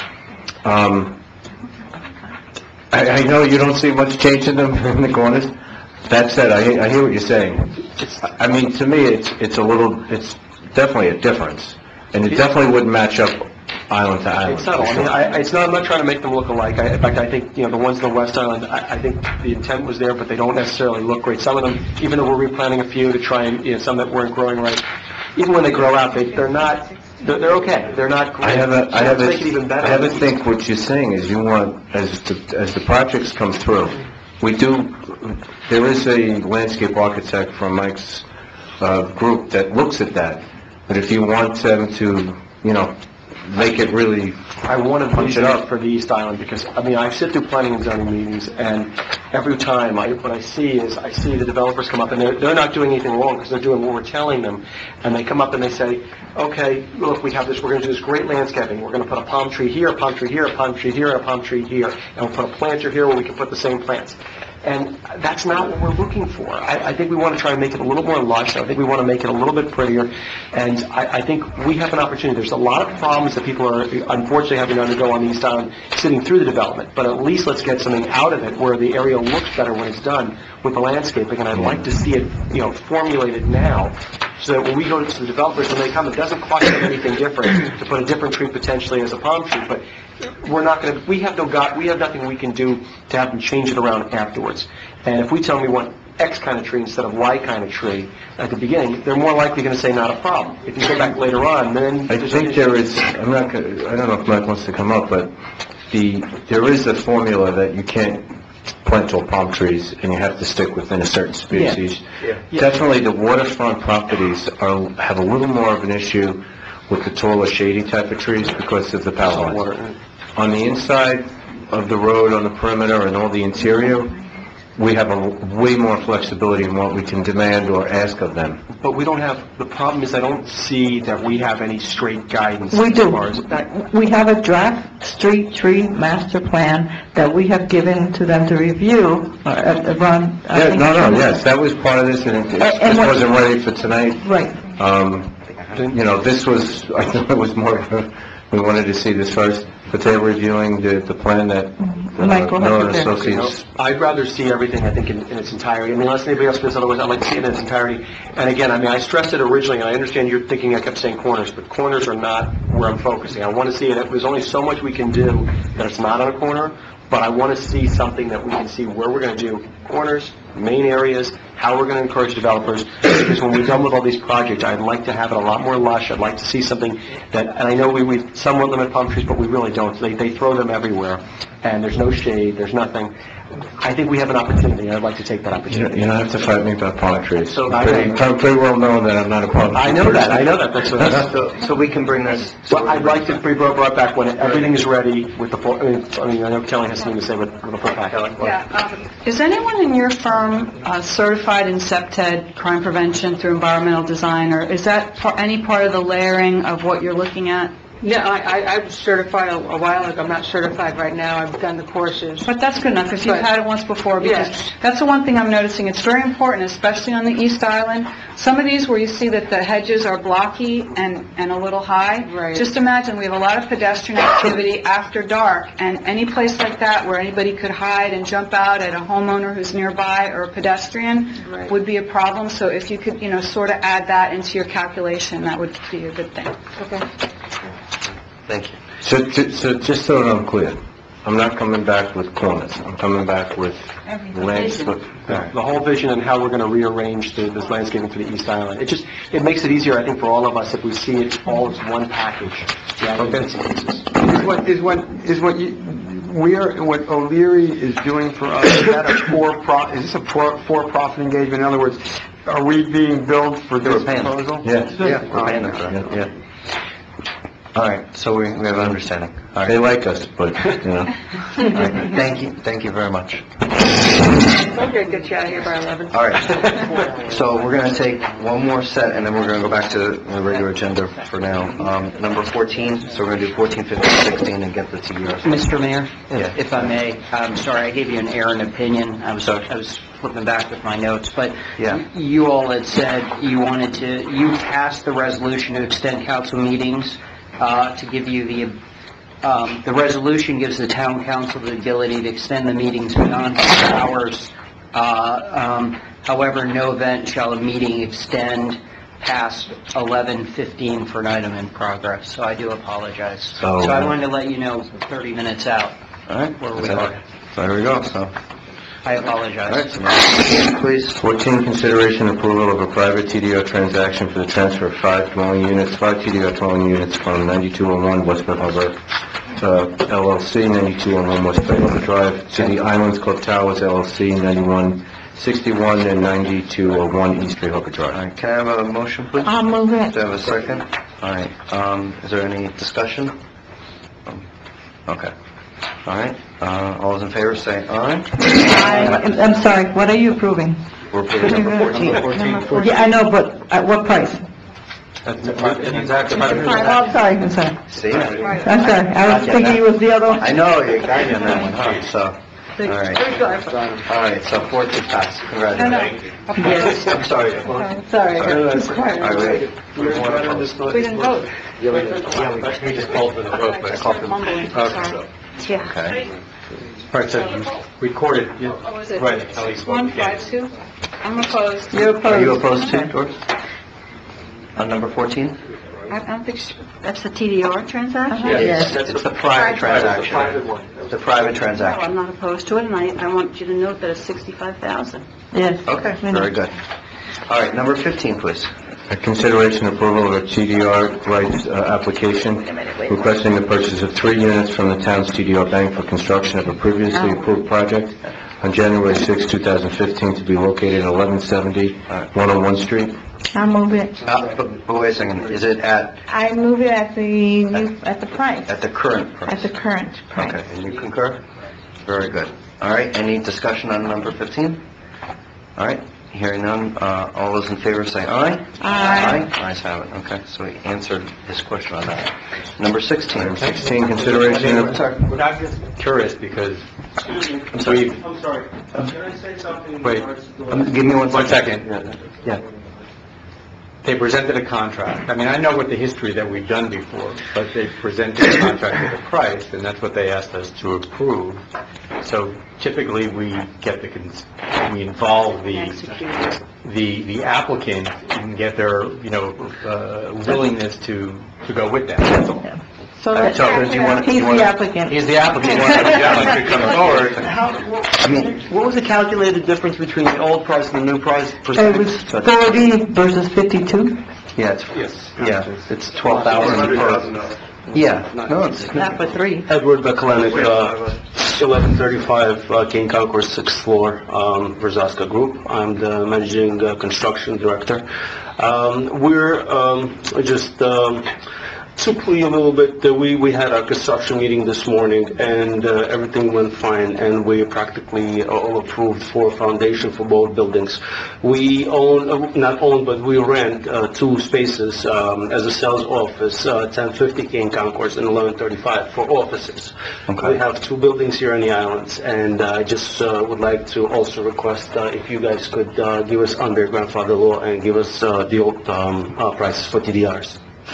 I mean, We're here to stay. We're trying to move the island, and we applied before, and it just happened right in front of our noses, and that's why I'm here again to see if we could bring it back to the price. This isn't hidden. I'm not trying to be hard, but I'm just saying. Do you want to say it? Yeah, okay. Well, I just said one thing. I understand. I feel terrible for that it's happening because it's true. It's right at the time, but this is not something secretive. We have it on schedule every month. We've been talking about that. This is about the time of the year we get the appraisal.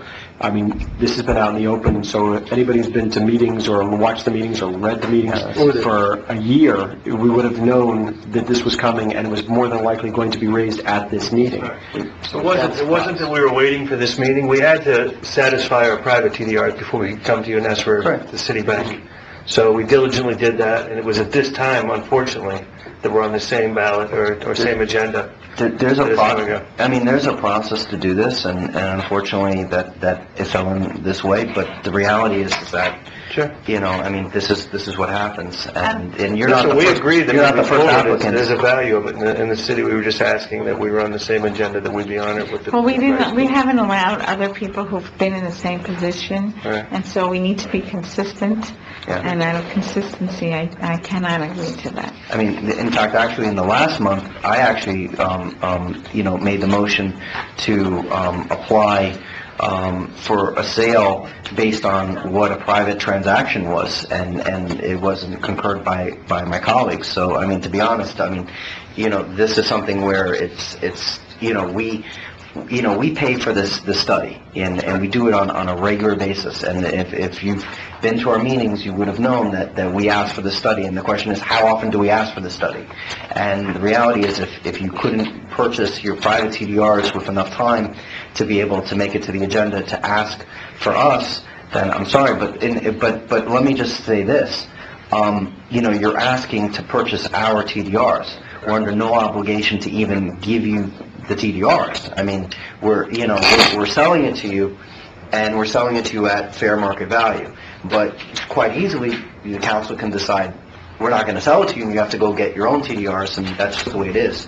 You know, so, you know, to be honest, you're asking for something that, and with all due respect, I don't think is reasonable.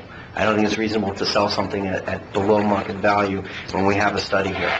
You know, I mean, that's just my opinion. Let's say hypothetically that the appraisal went down. Right. You know, would you want to pay the old price? You know, you would be asking. We're not disagreeing with what your appraisals. We bought private TDRs. We understand the value. We were just saying prior to this, they were $40,000. That's all we were asking. Yeah. Well, at our last meeting, we said we were going to up it, and this contract is after our last meeting, so. No, once again, we're not disagreeing. We understand. No, I know. We just have You don't ask you. We happen to be on the same agenda when it happened, and we wanted to come up and ask. I don't blame you at all. We're not here to argue. The developers, you know, I'm not going to say that I'm losing money on. No, I feel bad, but it's just bad time. It's still a great, but it's a good investment. Thank you. All right. Item number 16, please. Consideration approval of a transfer of development rights and transaction of the transfer of 6 dwelling units from the Town TDR Bank for construction of a previously approved project on January 6, 2015 to be located at 1150 6102 Street. Same owner. All right, can I Same have property, but we need to change the price. Right, so. So I make a motion that we accept it with the change of the price from... I've got a question. I'm not seconding it. I'm questioning whether anybody else. I'll second it. What's the question? My question is, I didn't see anything or any statement whatsoever about additional efforts to obtain a private. They did. It did. Okay, so I didn't notice where it said actually what other, they got 6 private. Right. But as far as additional efforts, in other words, the fact that they bought 6, I didn't see anything in here that says, well, we continue to try, we should get the I additional think ones. their letter stated that, at least it did in the I didn't previous notice on one. this one, if I missed it, I missed it, but I didn't see it on this one. I saw the 6, and 6 out of the 30. We've purchased 9 privately. I'm torn. I have a question about our TDR bank. I sent you an email, but it got stuck in my outbox. Okay. Yes. Yeah, what's our status now? After this, if it's approved, 118. After this one? We Yes. have 118. We have 118. Okay, so... So, yeah, it says we were diligent effort in securing 6 additional TDRs on the private market required, but we're unsuccessful. He wrote one sentence. So, okay. But no, it's a good question. Usually they give a little bit more elaborate. We try, we talk to 20 people, 15, that's on, Yeah. No, but it's important, and I think there's a good point to note that people should still stress on that. All right. No more than 50%. Right. Is that what it is? So- Right. All those in favor? Aye. Anyone against? Okay. All right. All right. Very good. Mayor, can I Yeah. ask you to do number 12? Number 12. You got it. We're going at the 11, now? what number are we on now? 12. So, No, we are, but I just... yeah, we Are we stopping at 11? 7, too, you mean? No, we haven't done, no, we're not. Any ordinance? number 12 is what? Oh. In consideration approval of an ordinance on first reading, amending section 20-9 of the town code, increasing the monthly base and flow charges for sewer service. An ordinance of the Town of Bay Harbor, Islands, amending section 20-9 of the town code, increasing the monthly base and flow charges for sewer service, providing for penalties, providing for severability, providing for codification, providing for an effective date. I'll move it. Second. All right. Any discussion? To pass through. Hearing none. Please, poll vote, please. Required. Councilmember Fuller. 4. Councilmember Morano. 4. Councilmember Reed. 4. Councilmember Salver. 4. Councilmember Yaffe. 4. Vice Mayor Bruder. 4. Mayor Leonard. 4. Passes. You ready to do 13? Yeah, we're going to do 13 now. Please read. 13, consideration and approval of... 13? Yes. 13. Okay. Yeah. Consideration and approval of an ordinance on first reading amending section 9-38 of the town code, increasing the solid waste fees. I'll move it. Second. All right. Any discussion? I need to read it. Yeah, I know. Yeah. An ordinance amending section 938B6 of the Town of Bay Harbor, Islands Code, increasing the monthly solid waste fees, providing for severability, providing for codification, providing for an effective date. I'll move it. Second. All right. Any discussion? All right. Poll vote, please. Councilmember Yaffe? 4. Councilmember Salver? 4. Councilmember Reed? 4. Councilmember Morano? 4. Councilmember Fuller? 4. Vice Mayor Bruder? 4. Mayor Leonard? 4. Unanimous. All right. Great. All right. So now we got through that. Let's go back and get... 7, which I think we need to do without the insurance. 7 was done. Says passed. That's 7 was passed by consent. Let's go back to 9. number 9, please. Okay, 9, 10, and 11 kind of together. If you read through them, you can see that we have a code that's inconsistent on when you submit your building plans to the building department and extending deadlines. So in view of how things do go when you get your final approval from planning and zoning, if you're in one part of the code, it says 6 months or 180 days, with the manager allowing to give you another 180 days, which brings you to a year. You have another one that says you have a year right off the bat, and then you have another 6 months to get a shovel in the ground. And then you have another one that... Let's see, what's the other one? I mean, we discussed this, so... Yeah, immediately. Okay. So, in order to clarify, and the way things are now, to get a construction documents into the building department, to start that review, in a year, everything has to be perfect. You have to hit everything, from construction drawings to get all your comments. And I would say, it'd be different if we control the process from the beginning to the end, but once it's out of our hands and it's in Durham and fire department, I know from personal experience what a horrifying time that can take, getting through the fire department, They delayed our parking garage for many months, and it was torturous. So, these buildings often have to be, a lot of times redesigned to comply with, a fire reviewer's request to, they want another place for our truck to pull up.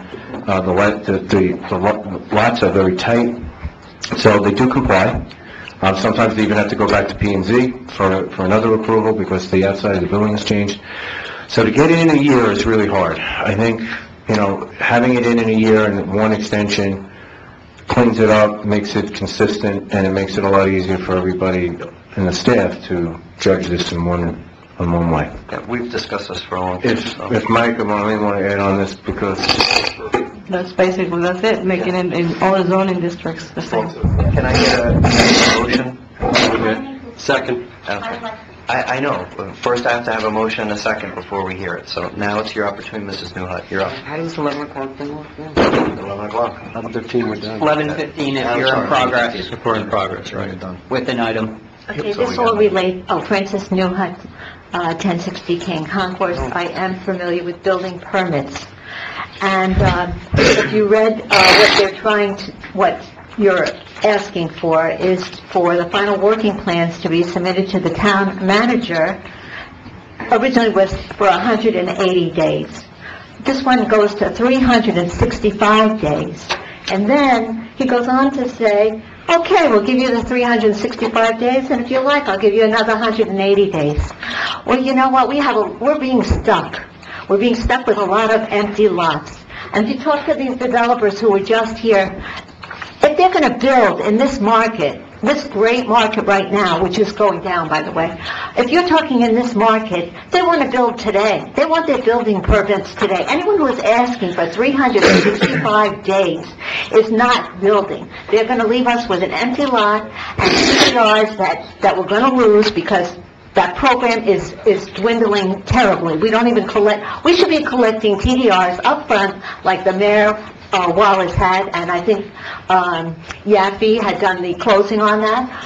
They got their money up front, thousands of dollars. We don't even have money to even build a community center with. We have to go and spend taxpayers' money for this. But more importantly is that 180 days is consistent with the Florida Department of Building Code.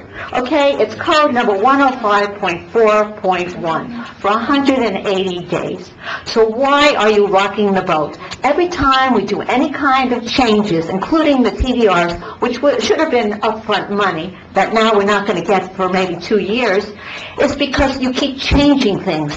If you would just leave things alone and let them progress, we have great developers coming in here, or had anyway, they're leaving, but we did have great, and we have no building permits. We have demolition permits. All right, any discussion from council?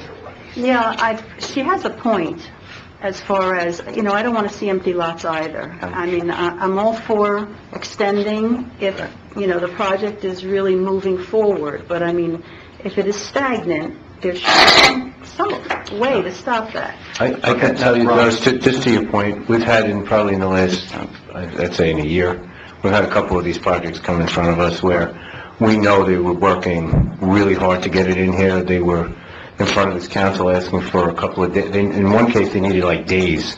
Another one, they needed, a couple, they needed that relief. You're right, you can kind of know when somebody's not doing anything, and you'll know by them coming in. If they're not coming in, normally they're coming in, they're reading the comments, they're getting the comments. Do you grant the extension? Yeah. Yeah, on It's discretion, He doesn't have to grant it. He doesn't have to. Right, It's voluntary. Well, that's what I'm saying, as long as there's not, That's what- if there's movement, fine. I'm for, working with them, but if they're just going to sit with an empty lot for the next 5 years, then I have a problem. What if we make it that the extension has to come to us? There you go. I mean, this is more administrative, so. Let them tell us what's going on, and let's see if they're spending money. Well, and then, take it off of Ron's plate, because, what kind of standards are you going to apply, one project versus the other, then just say, the council did it.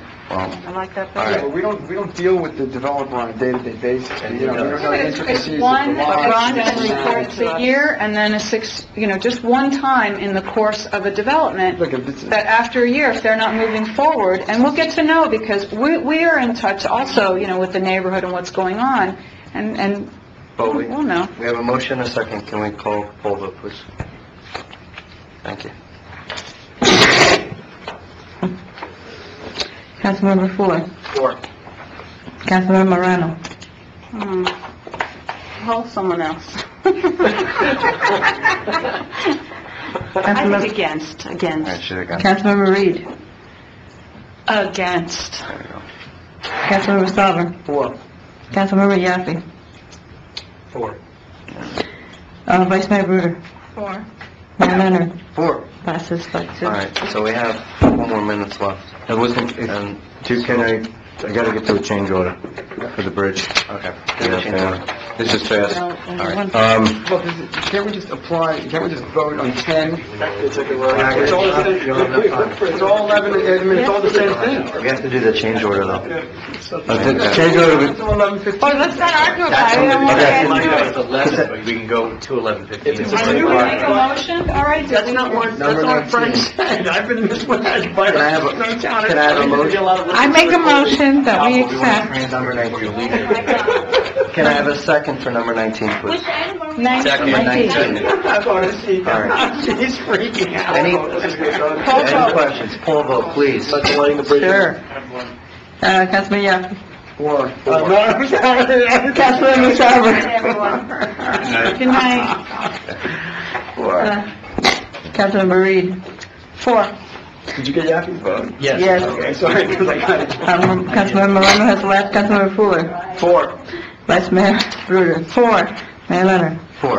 Okay. Passes. All right, we're going to go to Item 10. I'm sorry, 17, because I know you need to make an appointment for the Board of Trustees, so I guess Councilmember Salver wants to continue. I'm okay with that.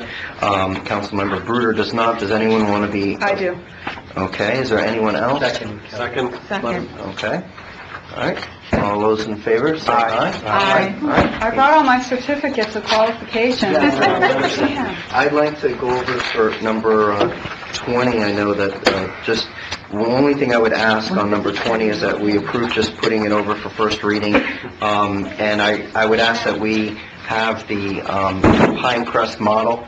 I think if you see that, you'll see that it provides an incentive, but also it provides the detail that you can't just do the lowest level, that the higher up and the better you are, the better the incentive. So if I could just get consensus to put this on for first reading, I'd appreciate it. Thank you. All right. I'm sorry, Mrs. Newhart, we're having a meeting now. So, Ordinance. all right. Skip 10 and 11. So why do we do losing? All right. We talk about other. Now- We get to vote. It's not bringing it back. So what do we have for first reading? No, we haven't done it yet. So now we're gonna do 10. Item 10. Coming back for first reading, number 20? The Number lead 20. Pinecrest? Number 20 at the Pinecrest model. Gotcha. Okay, thank you. An ordinance of the town of Bay Harbor Islands, Florida, amending chapter 23 of the town's adopted code of ordinances entitled zoning and planning, and specifically amending section 2321K entitled Gateway, I have to read it, entitled Gateway Zoning District in order to amend the date in which final working plans are required to be submitted, provided for severability qualification for an effective date. I'll move it. We have a motion, we have a second. All right, Mrs. Newhart, you're up. Do you want to speak again on this? It's the same item. Okay, of course. By the way, also note for the record that Councilmember Morano is already left, so, and Councilmember Morano. There you go. All right. Just like the people were here before, okay, they understood with the TDRs that they have an increase now. All I'm asking is if you're going to extend these permits, that they cannot do a revised site plan. In other words, if they have a 5 feet, whatever, it stays 5 feet. They can't come back because now they don't have to have a breezeway, let's say. And in the code at the time when they got their permit, it required a breezeway. In other words, you cannot change the plans. Within that year and a half, when they submit a building permit and it's approved, it cannot be changed in any way. It has to be submitted, including a PUD overlay, whatever the plans are. I'm asking because that's what the code says, that you cannot change. And lately, in Mr. Miller's case, we've had revisions to site plans when they were still under the building permit contract. What do you think of that? I don't disagree. Are you done with your comments, Mrs. Miller?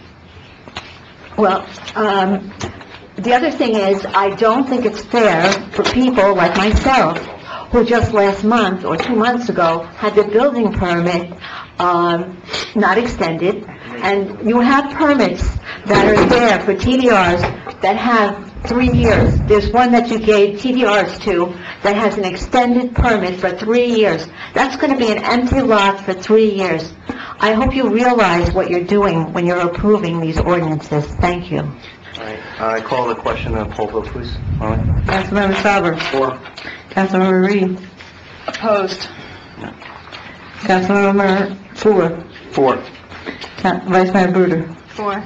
Mayor Miller. Four. Passes. Number 11, please. Consideration approval of an ordinance on first reading amending section 2318 of the town code entitled Planned Unit Development Zoning Overlay District. An ordinance of the Town of Bay Harbor, Orange, Florida, amending chapter 23 of the Council Adopted Code of Ordinances entitled Zoning and Planning, and specially amending section 2318 entitled Planned Unit Development PUD Zoning Overlay District in order to amend the date in which final voting plans are required to be submitted, provide for severability, provide for clarification, provide for an effective date. Second. Motion second, Mrs. Duhart. You're up.